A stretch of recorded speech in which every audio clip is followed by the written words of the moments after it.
But the first issue I wanted to discuss with you is, in your article, you've picked up on what many people have picked up on, which is that this COVID-19 has demonstrated possibly that we have increased nationalism, nation-state reassertion, and therefore possibly less international cooperation and less multilateralism. And you say this, yes, is this another Westphalian moment? Okay, that's one question.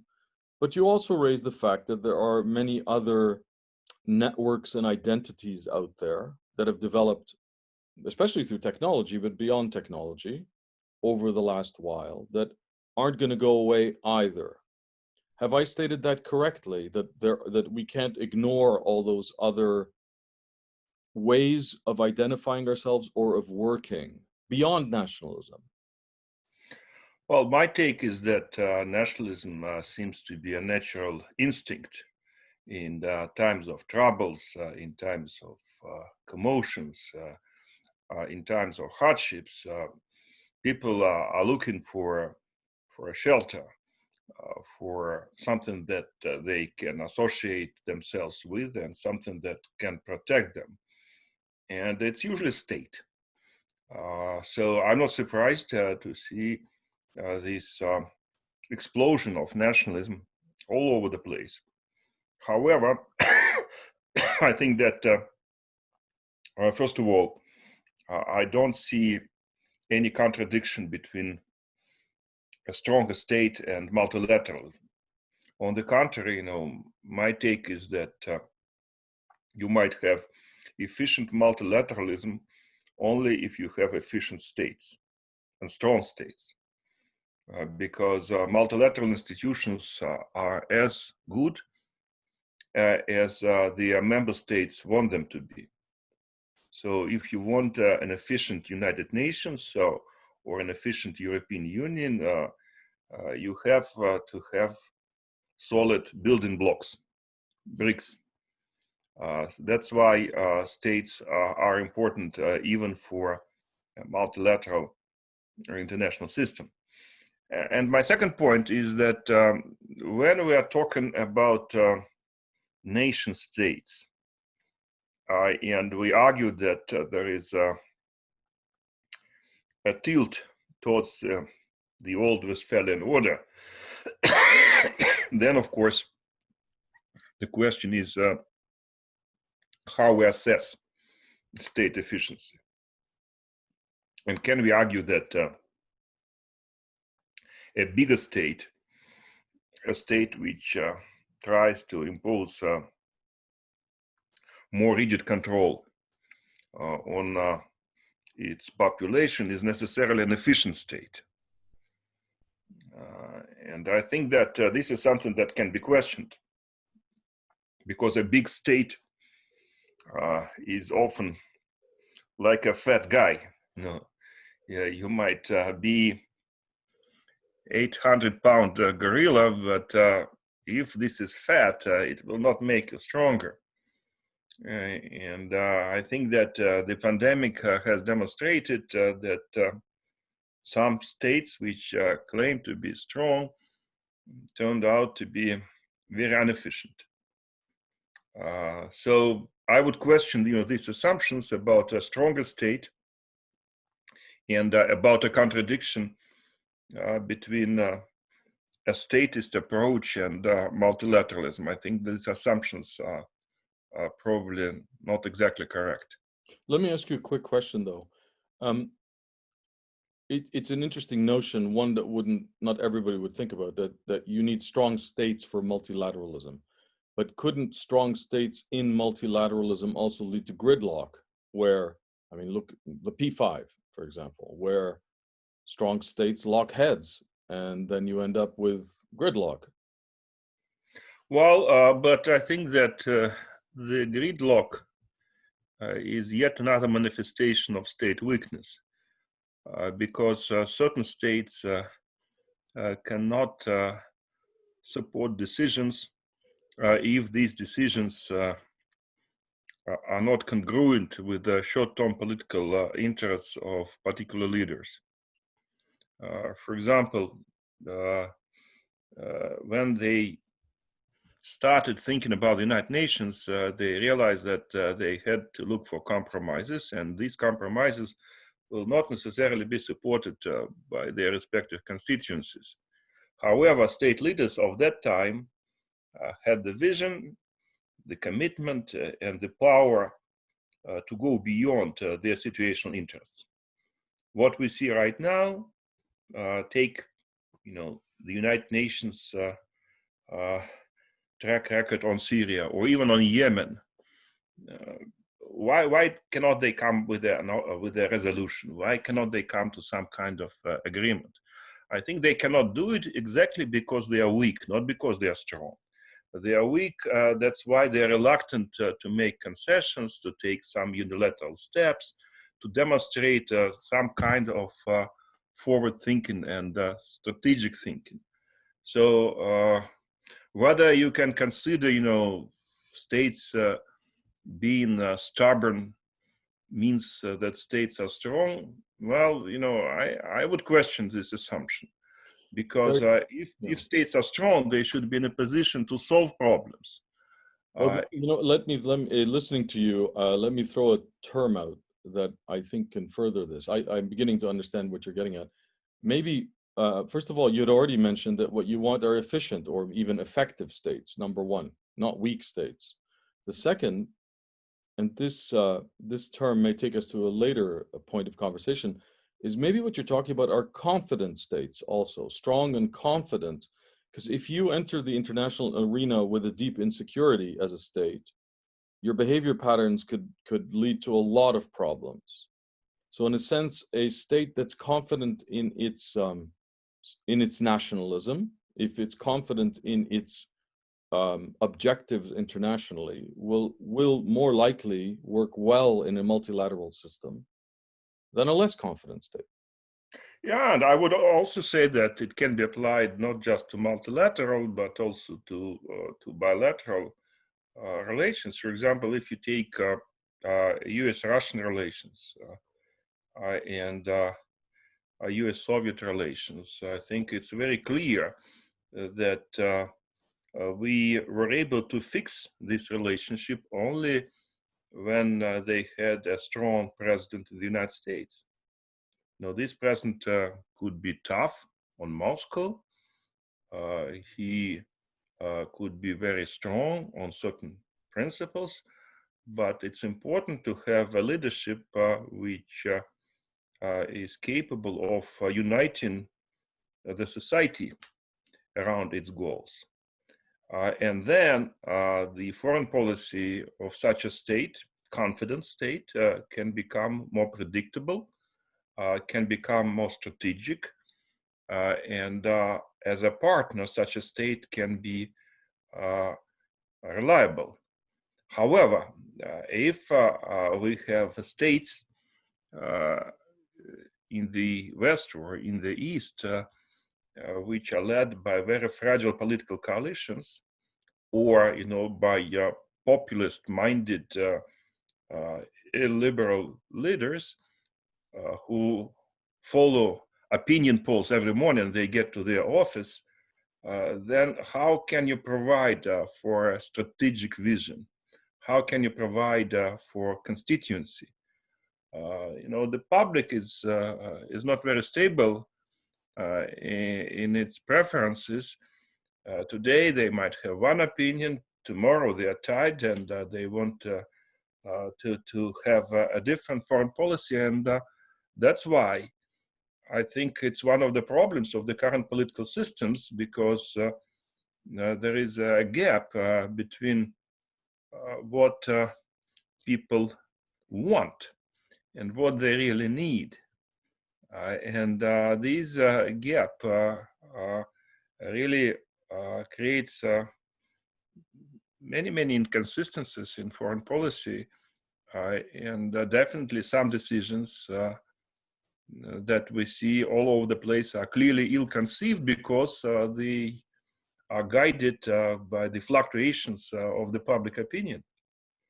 I couldn't agree with you more, Andrey. And this issue of wants and needs is something that I give a lot of thinking to, and I emphasize a lot, needs, both material and emotional needs, by the way, and people are very unaware of what they actually need and to what degree they need something. Sometimes it can become an infinite need, which we see in all sorts of foreign affairs behavior patterns, as we both know. But I'd like to explore another point about what you're saying. It's very interesting that, see, many people, the reflex, I think, which I think is ancient, possibly prehistorical, the instinct is strong, confident nation equals strong, even populist leader. Like that's a kind of basic pattern, not necessarily an accurate one though, because a thread that you and I are both talking about is strong nation equals more efficient, more effective nation, which doesn't necessarily go with demagogue populist.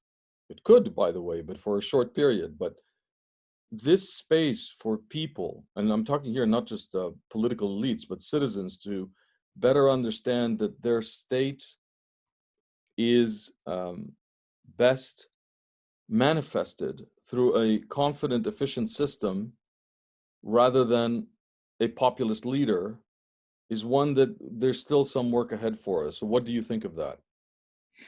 Well, I think you're right. I think that indeed it's a challenge. And I think the only way to deal with the challenge is to enlighten the public, to basically teach. I hate to say that, but to teach the public about what it really needs, to somehow confront prejudices and oversimplified images of the world, and try to have an educated positions taken by the population. And that's not easy, especially in the world of the clip culture, when the attention span is very short. And definitely populists of various sorts have a comparative advantage. And I think it is a problem. And I don't know how to cope with it. But unless we can address this problem, we're in trouble, because we will then have to either undermine the fundamental principles of democracy, or to accept these chaotic fluctuations of foreign policies dependent on specific interests. And in this sense, one can argue that democracies, democratic political systems always have a disadvantage in foreign policy compared to authoritarian systems, because they have to keep in mind so many factors and so many influences, and they have to go for the lowest common denominator. The lowest common denominator has not ever been a very thoughtful, sophisticated, strategically oriented foreign policy strategy. And I think that, look at the European Union, for example. They cannot agree on anything. They cannot agree on a common position on Israel, or even on Venezuela, on Kosovo. That's the price they have to pay for democracy, but it really diminishes the role of the European Union in global affairs. Well, Andrey, I know one thing, the answer will more likely come from long-term education than on the Twitter feed. This much I do agree with you. Related to all this, you have talked about the difference between a triumphant nationalism and a frustrated nationalism, and that, am I correct in saying that what you see around the world right now is a lot of frustrated nationalism? Can you explain that a bit more to us? Well, indeed, I think there is a major difference between a triumphant nationalism, which might make you at some points more confident of yourself. The world is yours. Again, I think sometimes it leads you to very bad results, but you might overestimate your capacities. You might take a condescending view on your opponents, but definitely this triumphant nationalism is a very important factor of social and political mobilization. If you look at the revolutions in Central and Eastern Europe in late 1980s, early 1990s, it was not just about getting rid of communism.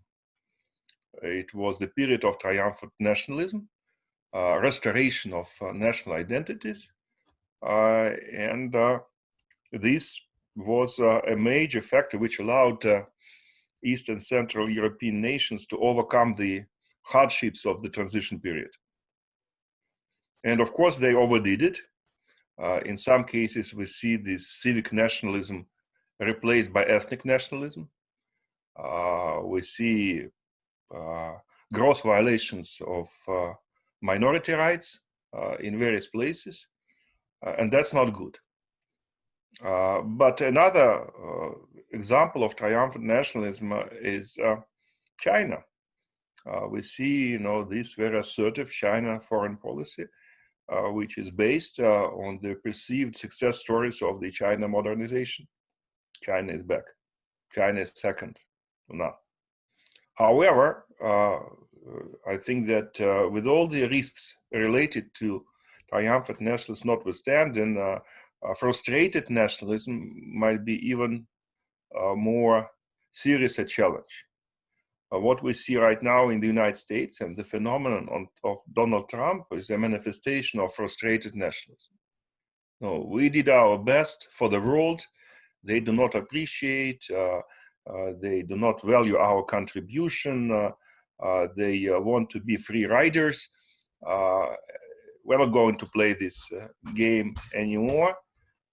We would like to limit our engagement. We would like to focus on our domestic problems. We will probably reconsider our attitude towards global commons and so on and so forth. So I think that definitely frustrated nationalism is a serious problem. Again, if you look at Russia today, the phenomenon of Vladimir Putin is a clear result of this frustrated nationalism of 1990s. We thought that we dismantled our own imperial system. We tried to be nice, and you are treating us like losers. Our interests are not taken into consideration. We are considered to be second-class Europeans. Okay, fine. Then we will show you what we can do. So these are examples of frustrated nationalism, and it can also serve as a major factor of social and political mobilization. But of course, it contains risks of very serious international confrontations. And again, this is exactly what we see happening today. Yes, and I also wonder whether in both cases, triumphant and frustrated, there isn't a certain point where needs, again, back to the needs wants paradigm, where there may be real needs for Russia, for the United States, for China, real ones, for the Palestinians, for example, real needs that are being unmet, and those are valid. But once the ideology and the emotional states kick in into those states that we're talking about, frustration, which is an emotional state in the end, then needs and wants become confused and amalgamated. It's describe it almost like a holy mess. And so it goes back almost to what we were saying earlier, is the constant ability to differentiate between wants and needs. We're not very practiced at that. We just run with the horses that are pulling us. So I see a lot of work ahead there, making these differentiations. Yeah, I can put it in a different way, which is probably more common for scholars in social science. There are two approaches to foreign policy. What I would call a kind of positivist approach and a holistic approach. If you take the positivist view on foreign policy, your foreign policy needs are basically a kind of common denominator of multiple group interests and group needs. There are various regions, social strata, sectors of your economy. Each of them has its own needs, very specific needs. Some would like to have free trade, some would like to have higher protectionism, some would like to, if there are some diasporas, they might want to have special focus on particular countries and so on. And the art of the state leadership is to basically find, this equilibrium between various needs, various priorities, various interests of particular groups. The other approach, the holistic approach, assumes that every country has its destiny or a mission. And it's not necessarily rational. It has very little to do with specific incremental group interests. It's like, shining city on the hill, or manifest destiny, or, global communism, or, global caliphate, whatever. And these holistic approaches to foreign policy assumes that the goal of state leadership is not to balance various group interests, but rather to discover this mission and to introduce this mission if you want to impose this mission on the population. And one would say, well, usually states move from the antiquated holistic definition of their foreign policy desires to more positivist foreign policy agendas, but I think sometimes it's the other way around. If you compare Turkey today and Turkey 10 years ago, I think that Erdogan made a big step away from this positivist agenda to a more holistic agenda. And what he does right now in foreign policy, I would venture to say, in certain ways is detrimental to specific economic and social interests of the dominant groups in Turkey, but he discovers the mission, and he's trying to somehow sell this mission to the population. So it's complex, and I think that the balance between this positivist and holistic definition of foreign policy is a very delicate balance. You cannot say that, we will just scrap all holistic visions. We are no longer in this business. We will pursue very pragmatic, very down-to-earth specific interests, but it usually does not work this way, especially for big nations. Even now we can say almost former Prime Minister Abe was trying to change the Japanese constitution in favor of this more holistic vision of the Japan's role in the world. Great, Andrey. I'd like to turn now a bit to what I mentioned right at the beginning, which is that you still emphasize that there are sub-identities and sub-national, I'm saying, and horizontal networks across the globe, whether civil society, academics, maybe even business, that aren't going to go away, and that people define themselves not just nationally, but across that spectrum of networks. That's what I call them, networks or linkages across the globe. in your article, you say that those factors are still going to necessarily play a role. Can you explain that a bit more to us? That, in other words, that the idea that globalization, as we've experienced it so far, is going to go away completely, maybe is incorrect. And yeah, well, you know, I think that we always had multiple identities. In every society, especially if it is a rather sophisticated society, there are multiple hierarchies. You know, I can describe myself as a male. I can approach myself as a Muscovite. I can say that I'm a scholar, you know, Russian speaker, whatever. But the difference between the 20th century and earlier centuries on the one hand and the 21st century on the other is that in the past we, as a rule, we had a rather rigid hierarchy of these identities, and state identity was by far the most important. People associated with themselves with states, sometimes states and religion, but it was like, you know, onion with layers of identities. Every identity lower than a broad identity, and this is changing. This is changing. I think that in many cases, states cannot claim that they generate the most important identities. Partially due to the revolution in information and communication technologies, partially due to atomization of our societies.